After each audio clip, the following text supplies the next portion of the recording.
There's an old saying that goes, nice guys can't be funny. Well, tonight, our next roaster, Christoph Kubitza, is going to prove that to be true.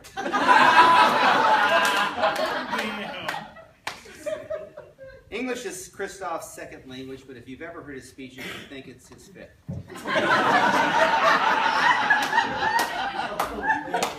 I don't want to say Christoph's speeches are boring, but Dr. Kevorkian is using it on his patients.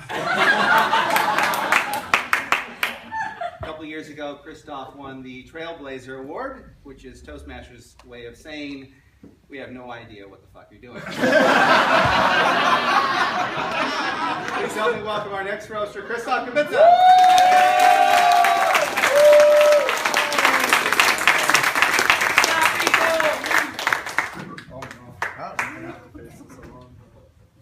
If you still don't know what the fuck I'm doing, you can ask this guy. Stand up.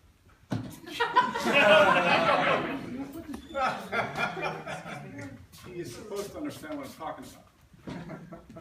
Thank you, Cyril. That's how you pronounce his name, by the way. Cyril.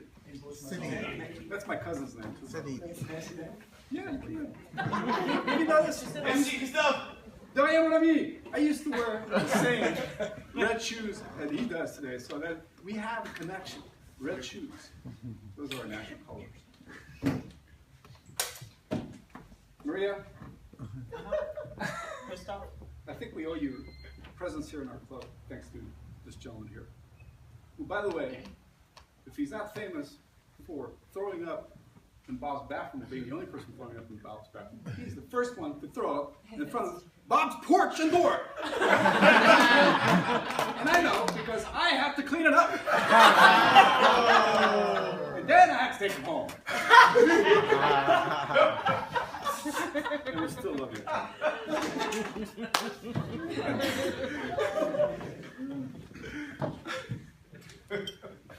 think you kept me last because you didn't want me to go over, right? Yeah, one thing that keeps me from sleeping at night is one of the reasons why you came to our club. You wanted to express yourself.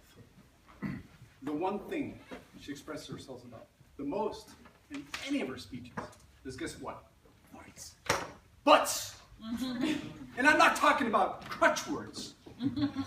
I'm talking about her butt. Her ass. Which is well endowed. And her speeches are even inspirational. Ask my wife and I. We wished we had a butt like that. Here, stand up.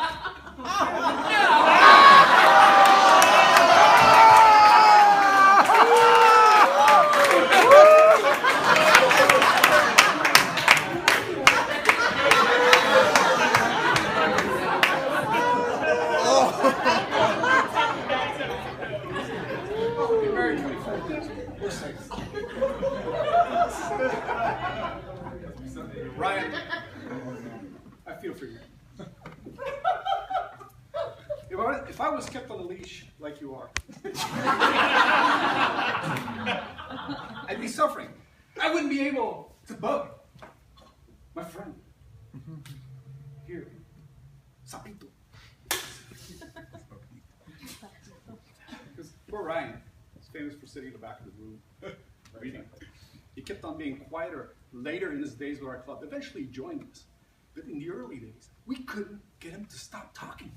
To the point that you would hear John say, "Stop interrupting me!" But he's gotten better.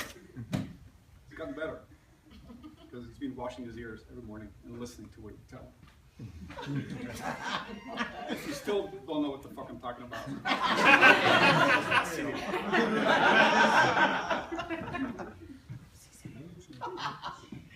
Maria, I'm going to keep it short. That's going to go over time. I love you. But please, be nice to the other club you join. Why?